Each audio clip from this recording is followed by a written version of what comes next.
A mother walks out of a school meeting and vanishes in the parking lot. Her car sits locked with her purse inside. For 17 years. The custodian who murdered her mopped the floors where her children walked, cleaned the windows her family looked through, and watched the community search for answers he alone possessed.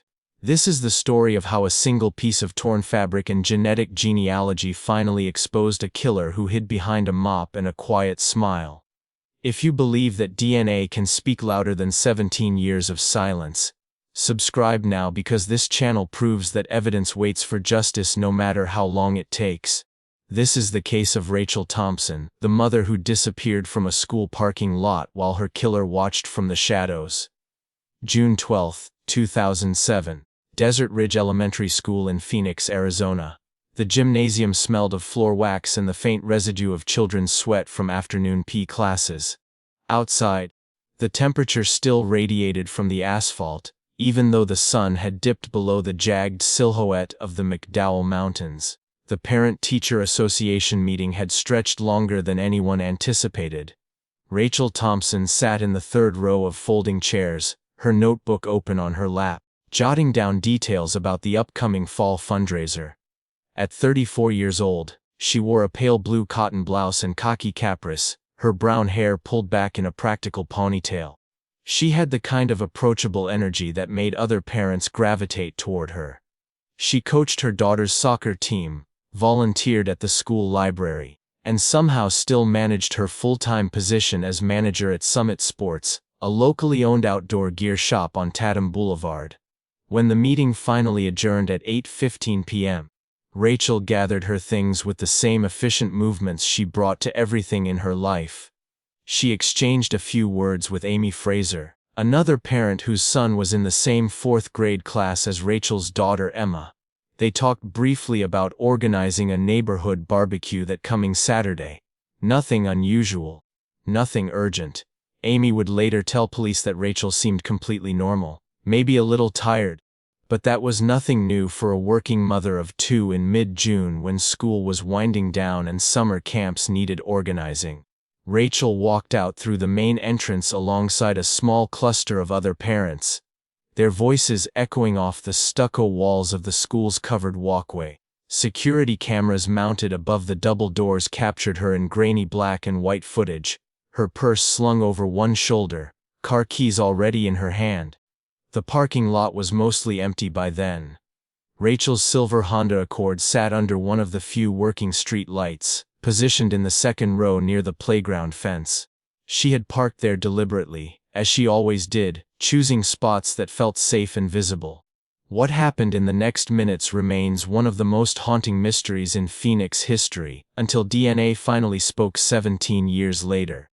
Rachel never made it home to the quiet subdivision where her husband Stephen and their two children waited. The 4-mile drive along familiar suburban streets should have taken less than 10 minutes. Stephen Thompson called police at 11:30 that night, his voice tight with controlled panic. His wife had been missing for over 3 hours. She was not answering her cell phone. She had not called. This was not like Rachel. Nothing about this was like Rachel. When officers arrived at Desert Ridge Elementary just after midnight, they found Rachel's Honda Accord exactly where she had parked it hours earlier. The doors were locked. Her purse sat on the front passenger seat, visible through the window.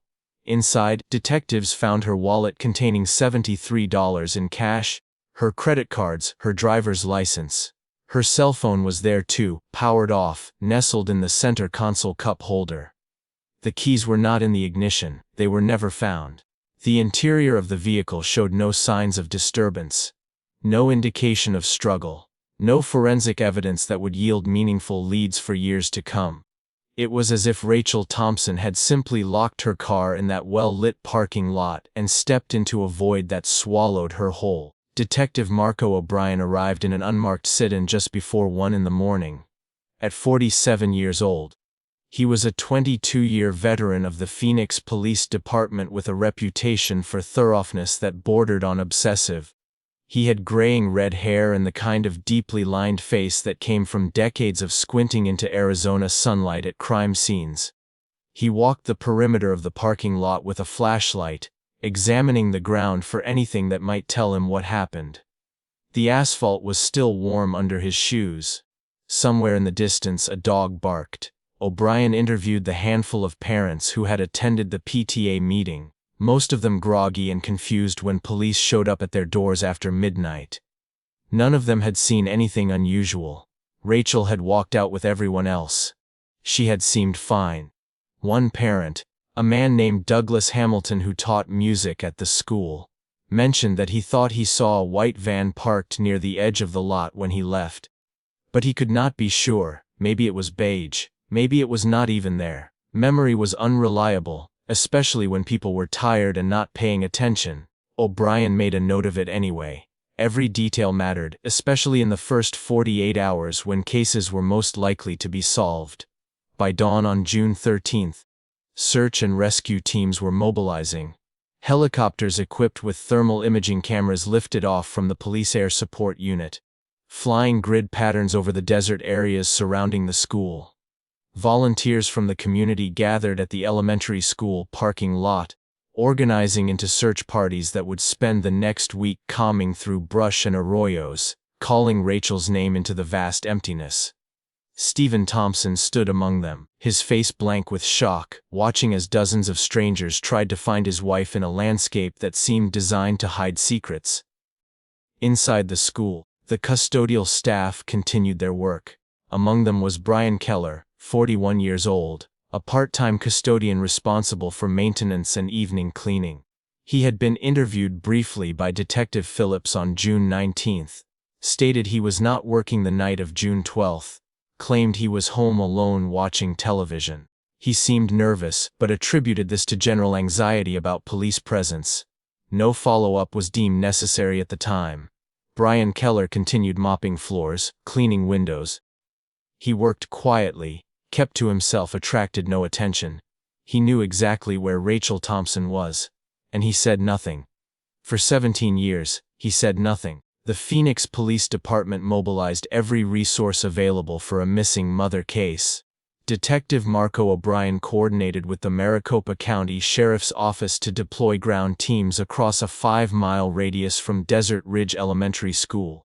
Bloodhounds brought in from the K-9 unit picked up Rachel's scent in the parking lot but lost it almost immediately, as if she had simply evaporated into the dry air. The desert surrounding Phoenix is harsh and unforgiving. Temperatures in mid-June climb past 110 degrees, turning search efforts into exercises in endurance. Volunteers pushed through acres of desert scrub, their boots crunching on brittle vegetation, their voices hoarse from calling Rachel's name into the emptiness. Helicopters made systematic passes over the undeveloped land north of the school, their thermal imaging cameras searching for heat signatures. They found nothing. By the end of the first week, more than 300 volunteers had participated in search efforts. They had covered hundreds of acres, knocked on doors throughout surrounding neighborhoods, distributed flyers with Rachel's photograph to businesses throughout Northeast Phoenix. Local news ran her story every evening. Her face became familiar to thousands of people who had never met her. Tips began pouring into the police department hotline. Someone claimed to have seen Rachel at a gas station in Scottsdale 3 days after she vanished. Someone else reported a woman matching her description walking along a highway near the California border. Every lead had to be investigated. Every call had to be followed up, even the ones that seemed obviously false. O'Brien and his team worked 18-hour days running down possibilities that led nowhere. The search continued into a second week, then a third. But the initial urgency began to fade as hope diminished. Volunteers returned to their regular lives. The helicopters stopped flying daily missions. The case was not closed, not officially, but the massive coordinated effort had reached its practical limits. Detective O'Brien sat across from Stephen Thompson in an interview room multiple times. Statistics were undeniable. When a married woman disappeared, the husband was always the first person investigators needed to eliminate. Stephen agreed to take a polygraph examination. The results showed no deception. O'Brien believed him. They examined the Thompson family's financial records, looking for signs of trouble. Hidden debts, large withdrawals. They found nothing unusual. Stephen taught American history at Mountain View High School, earned $48,000 a year. Rachel managed Summit Sports, brought home $36,000. They owned their home with a modest mortgage, drove practical vehicles, lived within their means. There were no secret bank accounts, no mysterious credit card charges, no evidence of affairs or hidden lives. O'Brien's team conducted extensive interviews with everyone in Rachel's orbit. Her co-workers at Summit Sports described her as reliable and well-liked. Her boss said she was the best employee he had ever had. Friends from the neighborhood described a woman who baked cookies for school functions, who organized block parties, who seemed genuinely happy with her life. No one could think of anyone who would want to hurt her. Phone records showed Rachel's last call had been to Amy Fraser at 7:45 that evening. A 4-minute conversation while she was driving to the school. After that, her phone went silent. It was powered off sometime between 8:15 and 11:30, though forensic analysis could not determine exactly when. The physical evidence collected was minimal. The car revealed nothing. No fingerprints beyond Rachel's family, no foreign DNA, no indication of what had happened. O'Brien expanded the investigation to include registered sex offenders living within a 10-mile radius of Desert Ridge Elementary. There were 47 of them, each one requiring interview and alibi verification. None provided any investigative traction. 3 weeks into the investigation, a woman named Patricia Wilson came forward. She had been driving past the school around 8:20 on the night of June 12th, heading to the airport for an early morning flight. She remembered seeing a woman who matched Rachel's description near the edge of the parking lot, close to where it bordered undeveloped desert land. The woman had been walking toward a white van, or maybe it was beige. O'Brien felt the familiar tension of a potential breakthrough. But Patricia was 72 years old, well-meaning but uncertain about details. The van might have been a Ford or a Chevrolet. She really could not say. The woman she had seen was wearing light-colored clothing, which matched what Rachel had been wearing, but Patricia admitted she had only glimpsed her for a few seconds. Then came the contradictions. 4 days after Patricia Wilson came forward, O'Brien interviewed Thomas Clark, another parent who had been at the PTA meeting. Thomas said he had held the door open for Rachel as they both exited the building. He remembered this clearly. He said as he was pulling out of the parking lot, he had seen Rachel walking not toward her car, but in the opposite direction, heading south along the sidewalk. She had been alone, moving at a normal pace, not appearing distressed. 2 witnesses, both seemingly credible, offering accounts that could not both be true. O'Brien brought both witnesses back in, asked them to walk through their recollections again.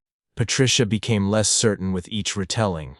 Thomas remained confident but could not offer additional information. The investigation was drowning in ambiguity.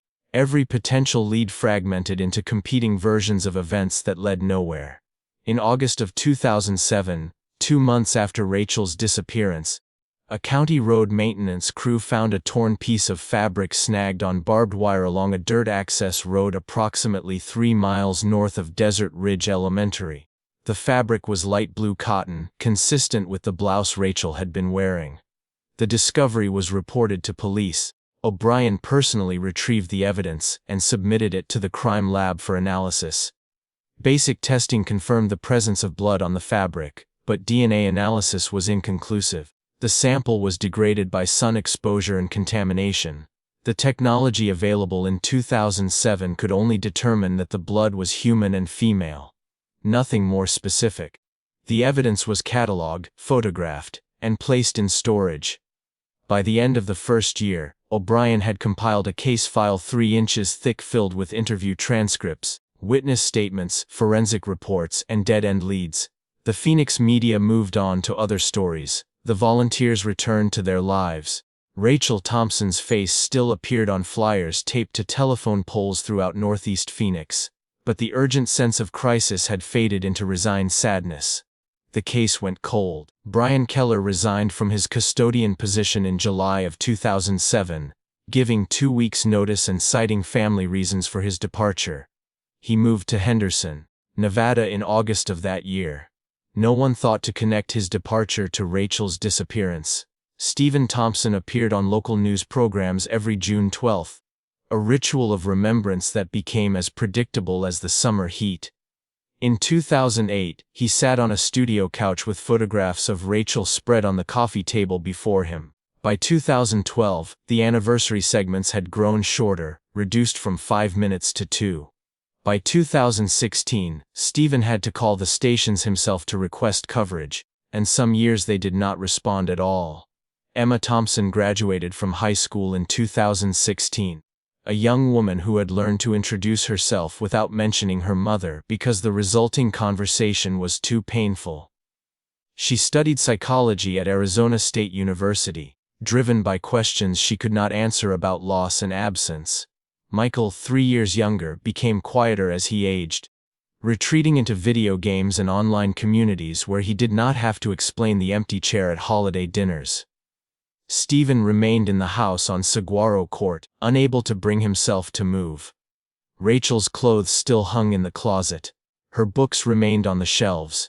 The essential architecture of their shared existence remained intact, a museum of interrupted normality. Detective Marco O'Brien retired from the Phoenix Police Department in 2019 after 34 years of service. His farewell party was held at a barbecue restaurant in Scottsdale. People gave speeches about his dedication, his clearance rate, his mentorship of younger investigators. But later that night, alone in his apartment, he pulled out the thick file he had kept on Rachel Thompson. He had never stopped thinking about her case.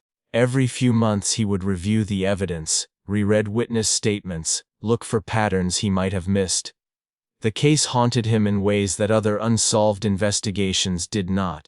The landscape of Phoenix changed dramatically over those silent years. The undeveloped land around Desert Ridge Elementary was sold to housing developers, transformed into subdivisions with names like Desert Vista Estates and Saguaro Springs. The desert terrain where search parties had once combed for Rachel's body disappeared beneath cul-de-sacs and swimming pools. The school itself underwent renovations, adding new classrooms and a modern gymnasium. New families moved into the neighborhood. Children who had not been born when Rachel vanished now walked the same hallways where Emma and Michael Thompson had once been students. Technology evolved. The flip phones of 2007 gave way to smartphones with GPS tracking and sophisticated data analysis. Social media platforms emerged, creating digital footprints that made disappearing far more difficult. The cold case unit of the Phoenix Police Department began using new forensic techniques, including advanced DNA analysis and genetic genealogy databases that could identify suspects through familial connections. These tools brought resolution to cases that had seemed permanently unsolvable. In 2022, Stephen Thompson turned 60 years old. His hair had gone completely gray. His daughter lived in Seattle, working as a counselor for trauma survivors. His son had moved to Portland, employed as a software developer. Stephen remained in Arizona, teaching history at the same high school, known to colleagues as a competent but melancholy figure who kept to himself. He had never remarried. He had never seriously dated anyone after Rachel. Detective Sarah Hoffman joined the Phoenix Police Department's cold case unit in 2021. She was 38 years old, methodical and relentless. In January of 2024, she began a systematic review of unsolved disappearances from the mid-2000s, prioritizing cases where biological evidence had been collected but never fully analyzed. Rachel Thompson's file was among the first she examined. What caught Hoffman's attention was the torn piece of fabric that had been found in August 2007. The fabric with blood on it that had been tested with the limited technology available at the time and deemed inconclusive. Hoffman requested the evidence box from storage and transported it personally to the Arizona Department of Public Safety Crime Lab, where forensic scientists now had access to techniques that would have seemed like science fiction in 2007. The lead forensic analyst was Dr. Rebecca Martin, who specialized in genetic genealogy and degraded DNA recovery. She explained that modern extraction methods could retrieve usable genetic material from samples that older techniques would have considered worthless. Dr. Martin worked with the fabric sample for 3 weeks, using specialized chemical processes to extract degraded DNA from the dried blood. The results were fragmentary but sufficient to construct a partial genetic profile. She uploaded this profile to GEDmatch, a public genetic genealogy database that allowed law enforcement queries with proper legal authorization. The system began searching through millions of genetic profiles, looking for matches that indicated familial relationships. Hoffman waited with controlled impatience, continuing to work other cases while her mind kept returning to Rachel Thompson. The results came back on March 4, 2024. The partial DNA profile from the fabric had generated several potential familial matches. Distant cousins and third-degree relatives, whose genetic material suggested connections to whoever had left blood on that piece of blue cotton 17 years earlier. The strongest match was to a woman named Brian Keller, age 73, who had submitted her DNA to an ancestry service in 2019 while researching her family tree. Margaret had 2 children, a daughter named Linda and a son named Brian. Hoffman felt her pulse accelerate as she pulled up database searches. Brian Keller's name appeared in employment records for Desert Ridge Elementary School from 2004 through 2007, listed as a part-time custodian. The pieces clicked into place with devastating clarity. Detective Sarah Hoffman stared at the screen, feeling the weight of 17 years pressing down on her shoulders. Brian Keller had been there all along, working at the school. Interviewed briefly in 2007 and dismissed as irrelevant. He had resigned his position weeks after Rachel's disappearance and moved to Nevada. Hoffman pulled up additional records.